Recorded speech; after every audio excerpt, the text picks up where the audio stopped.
सबको जय मसीह की। मेरी आवाज क्लियर आ रही है? आप सबके चेहरे बहुत चमक रहे हैं, बहुत चमक रहे हैं आप सबके चेहरे। परमेश्वर बहुत आशीष दे रहा है आपको। आप बहुत बाइबल पढ़ रहे हैं और परमेश्वर की उपस्थिति में बैठ रहे हैं, ये इस बात का चिन्ह है। हालेलुया। ठीक है, हम मीटिंग को शुरू करेंगे। थोड़ा सा समय हमारे पास है, वो हम वचनों को देखेंगे। वचनों में जाने से पहले मैं थोड़ा सा बात करना चाहता हूँ। एक लड़के के विषय में मैं आपको बताना चाहता हूँ। एक पिता के जो दो बेटे थे और एक बेटा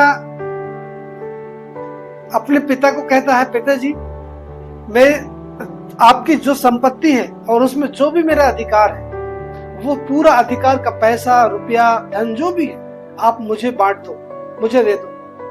और उसका पिता भी बहुत भला होता है, कुछ भी नहीं बोला, उसको रोका भी नहीं। बाकी बाइबल बताती है उसने पूरा जो हिस्सा था उस बेटे को दे दिया, और वो छोटा बेटा था, और वो पूरे हिस्से को लेकर अलग दूर देश में चला गया, दूर शहर में चला गया। और वो बहुत खुश था। क्यों? उसके पास बहुत पैसा है, वो पैसे से कुछ भी खरीद सकता है, कुछ भी ले सकता है, बहुत अच्छा बिस्तर खरीद सकता था, बहुत अच्छा घर खरीद सकता था, बहुत अच्छी शादी कर सकता था एक पत्नी ढूंढ के। क्यों? क्योंकि उसके पास पैसा है।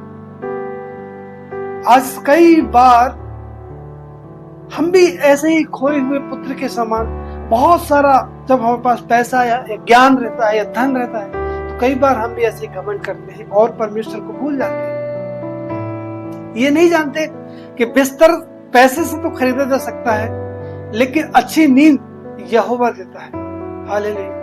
वो बहुत मस्ती किया, बाइबल बताती है, बहुत ऐश किया, बुरे कामों में फंसा। और एक समय ऐसा आया जब उसका पैसा सारा खर्च हो गया, उसके पास कुछ भी नहीं बचा, उसके पास खाने के लिए भी नहीं जब रहता था, तो वो अपने पिता को याद किया। और जब पिता को याद किया तो बाइबल बताती है वो जब अपने आपे में आया, जब होश में आया, तो वो स्मरण किया, याद किया कि मेरे पिता के घर में इतना बेहतरीन खाना मेरे घर के नौकरों को दिया जाता था, उनको जितना चाहिए उससे बढ़कर दिया जाता था, लेकिन अब मैं कहां आ गया हूं, मेरी क्या दशा है। और वो विचार करता है, क्या मैं अपने पिता के घर लौट जाऊं? और वो सोचता है, ठीक है मैं अपने पिता के घर जाऊंगा, लेकिन अब मेरा कोई अधिकार नहीं है। मेरा जो हक था, जो मेरा अधिकार था, मैंने अपने पिता से साफ तो ले लिया है, लेकिन फिर भी मैं जाऊंगा अपने पिता के पास और पिता को बोलूंगा, पिताजी मैंने आपके विरोध में और परमेश्वर के विरोध में मैंने पाप किया है, मुझे अपना बेटा मत मान। भले ही मैं बेटा हूं, मुझे बेटा मत मान पिताजी, लेकिन मुझे एक नौकर, एक दास की तरह मुझे नौकरी पर रख ले। और बाइबल बताती है उसका पिता जब खोया हुआ पुत्र वापस आया तो उस पर तरस खाया, दौड़ के गया। वो रास्ते में था, अभी वो घर भी नहीं आया था, वो पिता दौड़ कर गया और उसको गले लगाया। और वचन बताता है उसको चूमा, उसको प्यार किया। वो गंदा था, मैला था, कुचेला था, फिर भी पिता ने अपने बेटे को प्रेम किया। ऐसा ही हमारा जीवन है, ऐसा ही हमारा जीवन था। जब हम पाप में थे, जब हम गंदगी में थे और परमेश्वर के पास आए, उसके सम्मुख आए, परमेश्वर ने मेरे भाई और बहन, आपके और मेरे पापों को माफ किया, वो गले लगाया है। और फिर से वहां पर बाइबल बताती है उसने एक बहुत बड़ा जश्न मनाया। मेरा बेटा खो गया था, अब जी उठा है, वापस आ गया था, और सब कुछ फिर से दे दिया, सब कुछ फिर से दे दिया। हालेलुया।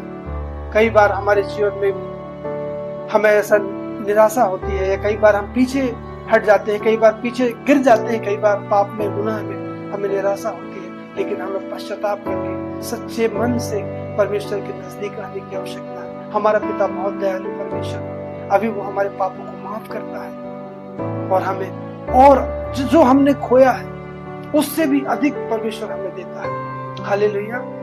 उससे भी अधिक परमेश्वर हमें देता है। वो इतना प्रेमी परमेश्वर है। मेरे भाई और बहन, हमें परमेश्वर की तरफ लौटना है, परमेश्वर से प्रेम करने वाला बनना है, हमें संसार की तरफ नहीं जाना है, अन्य चीजों की तरफ हमें नहीं जाना है। आइए हम वचनों को निकालेंगे। पहला कुरिन्ती की किताब, आप सबके पास बाइबल है, आप अपनी अपनी बाइबल को खोल सकते हैं। पहला कुरिन्ती और 10 अध्याय।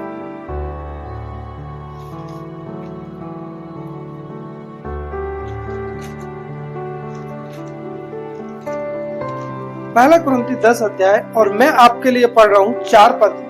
आप भी अपनी अपनी बाइबल में पढ़ सकते हैं।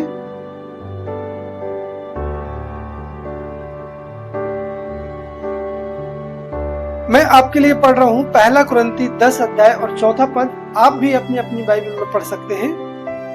और सब ने एक ही आत्मा का जल पिया, क्योंकि वे उस आत्मिक वरदान से पीते थे जो उनके साथ साथ चलती थी, और वह चट्टान मसीह था। हालेलुया। बाइबल में, पवित्र शास्त्र में बाइबल बताती है, प्रभु यीशु मसीह के उठाए जाने के बाद जब एक व्यक्ति कलीसिया का सताव कर रहा था, परमेश्वर ने उसे दर्शन दिया, उसका जीवन बदल गया, और वो उसका नाम पौलुस था। और पौलुस एक नगर में जाकर एक कलीसिया बनाता है, और वो नगर का नाम रहता है कुरिन्थियस। और कलीसिया बनाकर वो फिर आगे सेवा के लिए चले जाते हैं। कुछ दिनों के बाद पौलुस को पता चलता है कि वहां बहुत सारी गड़बड़ी हो रही है। पौलुस उनको एक चिट्ठी लिखता है। वो पहली कुरिन्ती की किताब है, वो पहली चिट्ठी है। उन दिनों में चिट्ठियां होती थी, पत्रियां होती थी, इसलिए इसका नाम पत्री लिखा गया है। अगर हम स्टडी बाइबल में पढ़ेंगे तो और भी बहुत अच्छी डिटेल मिलेंगी, या भूमिका में अगर हम पढ़ेंगे प्रस्तावना में, तो उसमें भी और इन सारी बातों की जानकारी मिलेगी। तो वहां बहुत सारी बातें थी, बहुत सारी गड़बड़ी होती थी। उनको वो ये पहले चिट्ठी लिखता है पौलुस, और वहां पर वो कहता है, हे भाइयों, मैं नहीं चाहता कि तुम इस बात से अनजान रहो। वो एक बात उनको कोट कर रहा है, कह रहा है कि मैं बिल्कुल नहीं चाहता कि तुम इस बात से अनजान रहो कि हमारे सब बाप दादाओं ने बादल के नीचे और सब के सब समुद्र के बीच से पार हो चले, और सबने बादल में और समुद्र में मूसा का बपतिस्मा लिया। उन्होंने सब अपनी आंखों से देखे कैसे बादल, जब वो चलते थे तो बादल उनके ऊपर एक घेरा बनाकर चलता था। उन्होंने अपनी आंखों से देखे जब वो समुद्र बीच में आ गया मार्ग में, तो बाइबल बताती है मार्ग में उस समुद्र जो आया था, पवित्र शास्त्र वचन कहता है समुद्र ने रास्ता बना दिया।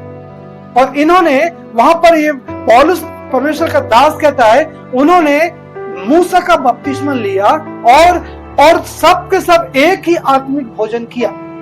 और इसके बाद वो कहता है, और सब ने एक ही आत्मिक जल पिया, क्योंकि वे उस आत्मिक चट्टान से पीते थे जो उनके साथ साथ चलती थी, और वह चट्टान मसीह था। यहां पर यीशु मसीह का जिक्र आ रहा है, और यीशु मसीह को एक नाम दिया जा रहा है, वो चट्टान, कि यीशु मसीह चट्टान है। और इसको अगर हम थोड़ी देर और भी अगर बाइबल को मनन करेंगे, और भी थोड़ा गहराई अगर हम जाएंगे, तो याकूब जो भविष्यवाणी करता है उत्पत्ति की किताब 49 अध्याय में और 24 पद में, वो भविष्यवाणी करता है कि जिसके पास से वह चरवाहा आएगा जो इजराइल की चट्टान भी ठहरेगा। याकूब करता है भविष्यवाणी कि जिसके पास से वो चरवाहा आएगा वो इजराइल की चट्टान ठहरेगा। ये चट्टान कौन है?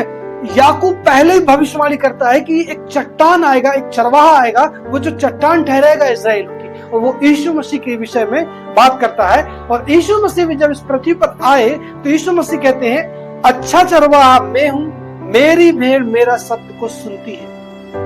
अब मुझे एक बात यहाँ पर मैं आपसे भी पूछ सकता हूं, प्रभु यीशु मसीह कहते हैं कि अच्छा चरवाहा मैं हूं। आप संपूर्ण बाइबल में बताइए, क्या यीशु मसीह भेड़ बकरी चराए हैं कि गाय बैल चराए हैं? कभी नहीं चराए। तो ये कौन से चरवाहा है प्रभु? आप ये बात समझने की, ये बात बाइबल पढ़ने की, ये बात परमेश्वर से आत्मा से पूछने की। प्रभु आप बताइए क्या चरा रहे हैं आप, है ना? आप सब जानते हैं प्रभु यीशु मसीह क्या चरा रहे हैं, है ना? और उसी को मूसा के जीवन में भी अगर हम देखेंगे, मूसा के समय काल में देखेंगे, जब यहोवा परमेश्वर मूसा को लेकर इजराइल के लोगों को छुड़ाकर लेकर आता है, इससे पहले जब वो यहोवा परमेश्वर से बात करता है तो कहता है परमेश्वर तू कौन है, मैं तुझे देखना चाहता हूं। परमेश्वर ने क्या कहा, मनुष्य मेरा दर्शन करके जी नहीं सकते, वो जिंदा रह ही नहीं सकते। मैं तुझे एक काम करता हूं, मैं तुझे एक चट्टान बताता हूं, तो उस चट्टान की दरार में छुप जाएगा तो तू बच जाएगा। और वो चट्टान मसीह था, वो खुद मसीह था, वो चट्टान।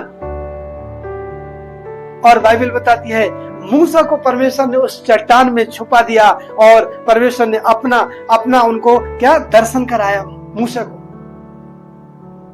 और बाइबल बताती है जब ये मूसा इस्राएलियों को छुड़ाकर और आगे जा रहे थे तो जब इनको प्यास लगी और जंगल में कुछ नहीं था, ये पानी कहां से पिए थे? चट्टान से। ये चट्टान कौन था? ये मसीह था चट्टान, जो मसीह ने इनको पिलाया था, मसीह ने इनको खिलाया था। ये मसीह में खाते थे, मसीह में पीते थे। और एक समय आकर ये क्या हो गए मालूम? एक समय आकर ये सारे लोग नाश हो गए। भजनकार इसलिए कहता है मेरा परमेश्वर मेरे उद्धार की चट्टान है, धन्य है यहोवा जो मेरी चट्टान है। भजनकार कहता है, आप भजन संहिता में पढ़ेंगे तो आपको मिलेगा। वो चट्टान है, वो परमेश्वर चट्टान है। और उसी चट्टान के विषय में, और जब ये इन लोग नाश हो गए, इन लोग जब मैं पहला कुरिन्थी 10 अध्याय और 4 पद पढ़ा और 5 और 6 भी पद पढ़ता हूं तो वहां पर ये 5 पद में नाश हो गए। जहां परमेश्वर इनको ले जाना चाह रहा था ये वहां नहीं पहुंच पाए। लेकिन अगर हम इसी बात को 10 अध्याय के और अगर 11 पद को देखेंगे, परंतु वे सब बातें जो इस्राएलियों के साथ घटी थी उन पर पड़ी थी, ये दृष्टांत की रीति पर थी। आप समझ रहे हैं यहां पर क्या शब्द लिखा है? दृष्टांत की रीति, उदाहरण के तौर पर। अब आगे देखिए, अंतिम समय में रहते हैं लिखी गई है। ये दृष्टांत की रीति आपके और मेरे लिए लिखी गई है। इसलिए जो समझता है मैं स्थिर हूं वह चौकसी करे कि वह कहीं गिर ना जाए। वो चौकसी करे अपने आप की कहीं गिर ना जाए। यहाँ पर बाइबल बताती है 11 पद स्पष्ट रूप से लिखा है, परंतु वे सब बातें जो उन पर पड़ी वो दृष्टांत की रीति पर थी, वे उदाहरण के तौर पर उनके ऊपर पड़ी थी, और वे हमारी चेतावनी के लिए जो जगत के अंतिम समय में रहते हैं। वो हमें चेतावनी दे रही थी। वो घटना आज वो हमें घटना चेतावनी देती है। हम भी प्रतिदिन की सभा में मीटिंग में जुड़ते हैं, ऑनलाइन प्रार्थना करते हैं, उस परमेश्वर के लोगों की संगति करते हैं, परमेश्वर की उपस्थिति में चलते हैं। कहीं हमारा जीवन भी कहीं ऐसा तो नहीं है जो अस्थिर है? ऐसा तो नहीं है कि हम भी गिर पड़ रहे हैं? ऐसा तो नहीं है कि परमेश्वर से हम दूर हैं? वही बात मुझे बार बार बोलने में मुझे बहुत अच्छा नहीं लगता कि आपके चेहरे बहुत सुंदर हैं और बहुत चमक रहे हैं, सभी के चेहरे। हालेलुया, कितनी सुंदर बात है ना? प्रभु यीशु मसीह पवित्र शास्त्र बाइबल में बताते हैं, और वो जो कहते हैं प्रभु यीशु मसीह, वो कहते हैं घर बनाने वाले 2 मनुष्य थे। हालेलुया, प्रभु यीशु मसीह खुद कह रहे कि घर बनाने वाले 2 मनुष्य थे। और इस बात को अगर आप देख सकते हैं तो मत्ती रचित सुसमाचार 7 अध्याय में इसका वर्णन है, और लूका 6:46 में भी है। लेकिन हम थोड़ी देर मत्ती का देखेंगे, थोड़ा सा समय मत्ती का लेंगे। यहाँ पर देखिए 6:46 में प्रभु यीशु मसीह कहते हैं कि घर बनाने वाले 2 मनुष्य, और ये 2 मनुष्य जो हैं क्या है? देखिए, मैं आप लोगों के लिए थोड़ा सा इसमें से पढ़ूंगा। हाँ, इसलिए जो कोई मेरी ये बातें सुनकर उन्हें मानता है, 24 पद में लिखा, इसलिए जो कोई मेरी ये बातें सुनकर उन्हें मानता है वह उस बुद्धिमान मनुष्य के समान ठहरेगा जिसने अपना घर चट्टान पर बनाया। किसकी बातें? प्रभु यीशु मसीह की बातें। जो प्रभु यीशु मसीह की बातें को मानता है, सुनता है, वो अपना घर कैसे बनाया वो यहाँ पर स्पष्ट रूप से लिखा है। आपने कई बार पढ़ चुका होगा, इसको कईयों बार पढ़ चुका होगा। जो मेरी बात मानता है, मेरे कहने के अनुसार चलता है, वो उस बुद्धिमान मनुष्य के समान है कि उसने चट्टान पर मकान बनाया, चट्टान पर अपना घर बनाया, ताकि आंधी आई, तूफान आया, बाढ़ें आई, लेकिन उस घर को हिला नहीं सकी। वो घर स्थिर रहा। कोई भी दुख आया उनके जीवन में, कोई भी परेशानी उनके परिवार में आई, वो पीछे नहीं हटे, वो डिगमिगाए तक नहीं, वो कांपे नहीं, वो हिले नहीं, कुछ नहीं हुआ उनके जीवन में। क्यों? क्योंकि उन्होंने अपना जीवन वचन पर बनाया था। उन्होंने अपना घर कहां बनाया था? चट्टान पर बनाया था। और ये चट्टान कौन है? ये चट्टान है यीशु मसीह। और यीशु मसीह कहते हैं यहाँ पर, इसलिए जो कोई मेरी ये बातें सुनकर उन्हें मानता है वह उस बुद्धिमान मनुष्य के समान है जिसने घर चट्टान पर बनाया। एक खुद चट्टान कह रहा है कि अब तुम चट्टान पर घर बनाओ। हालेलुया।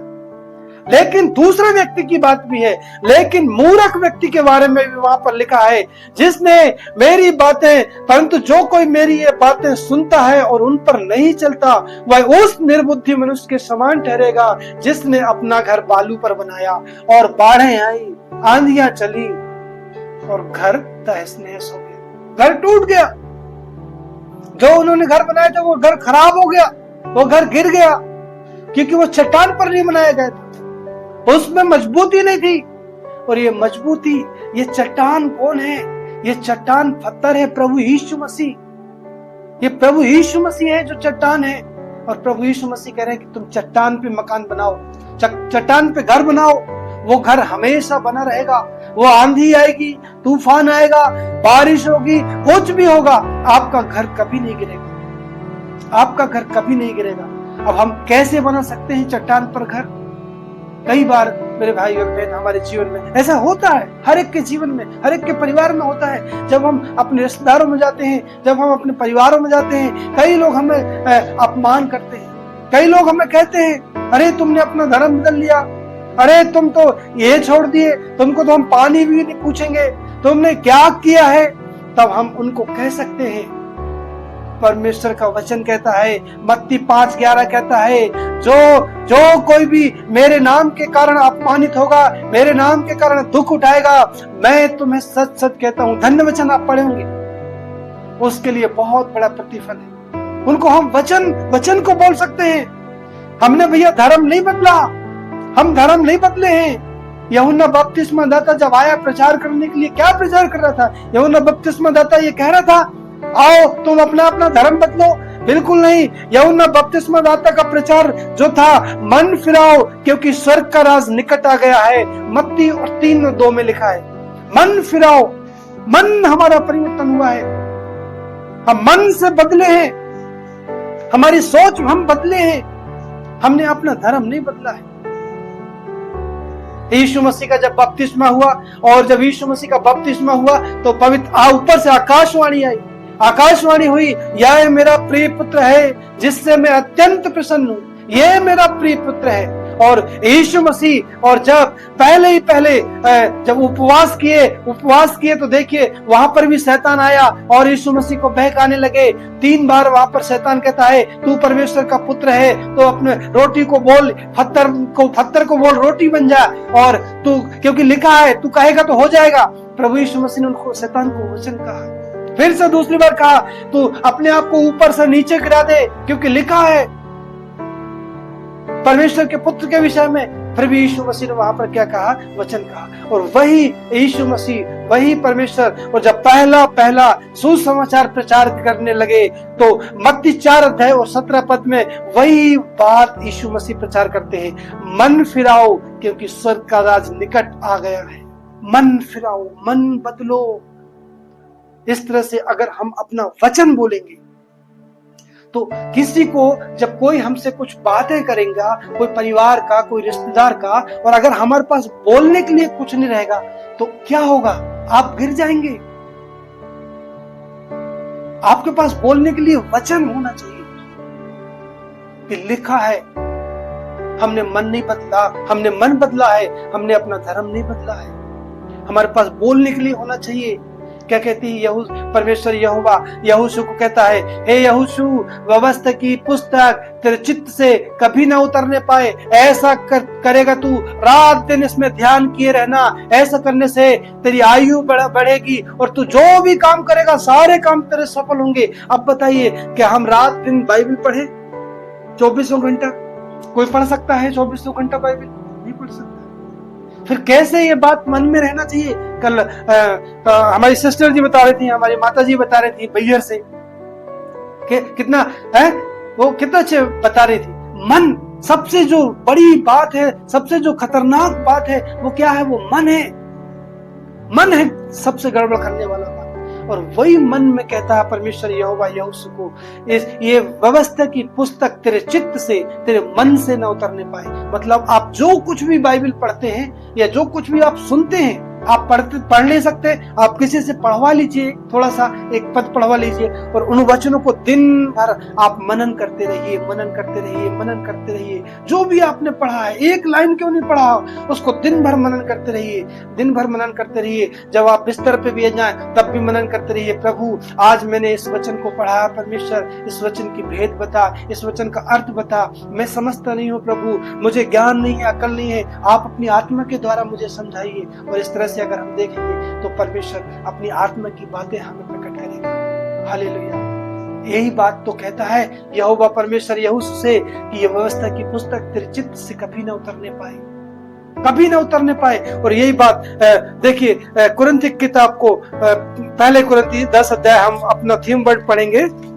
यहाँ पर वही पौलुस वहां पर लिख रहा है, और सबने एक ही आत्मिक जल पिया, क्योंकि वे उस आत्मिक चट्टान से पीते थे जो उनके साथ साथ चलती थी, और वह मसीह चट्टान था।